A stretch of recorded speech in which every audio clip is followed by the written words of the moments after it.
fellow YouTubers, this is Utah Moses here with my next DVD review.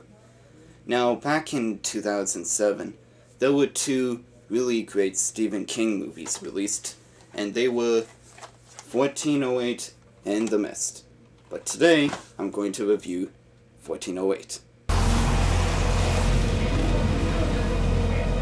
The movie stars John Cusack as Mike Enslin, who's famous for his book known as 10 Most Haunted Hotels, and he came across this one that is called the Dolphin Hotel, and there had been a lot of complaints about deaths happening involving suicides or fatal accidents, and that's what made him curious to come all the way to New York and check out the room.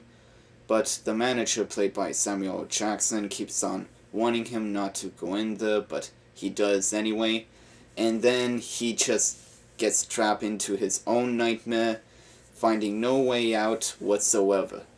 And it makes you wonder, a room like that, that's possessed by demons, or it's just plain evil, it makes you wonder, why doesn't anyone just demolish that room? No use asking questions about the supernatural, right, officers? Of course, Mr. King. Have a nice day.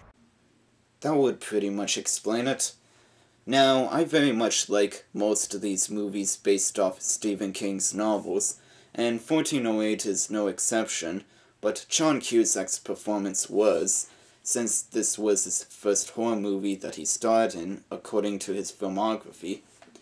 And I do like the time that Samuel L. Jackson was in this movie as the hotel manager. But I liked how everything that was happening in that room was getting under Mike Enslin's skin. Like how it was exploring through his past family matters involving the death of his daughter. Now, this movie sort of has the same atmosphere and premise as my all-time favorite horror movie, The Shining. And the only thing that I found to be a difference, obviously, is that the whole time it takes place in this room. And while he's staying in this room, a lot of weird things happens, like he gets trapped in there and he can't escape, television ghosts starts appearing, and the room literally freezes over. And at that point, Mike Enslin thought he drank something that made him start hallucinating all of this. Wait a minute. He gave me booze.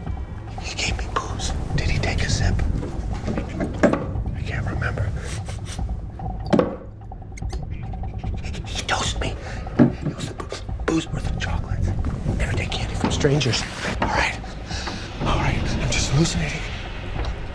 I just gotta ride this out. This is built around the fact that John Cusack's character has to face his inner demons in the worst way that he possibly could.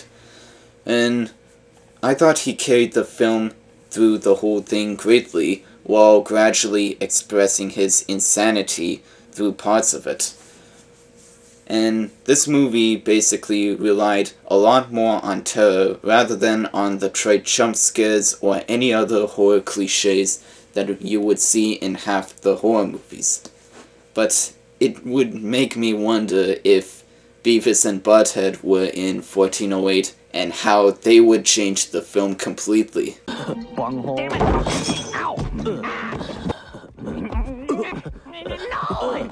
Now, there are a couple of ridiculous scenes in the movie, like when John Cusack winked at himself at his webcam computer, or when he's...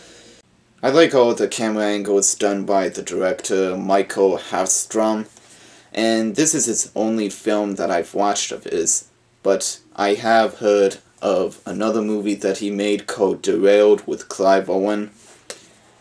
Now, overall, if you like these movies that's based off a Stephen King novel, or just like psychological or casual horror, then I think you'll like this one.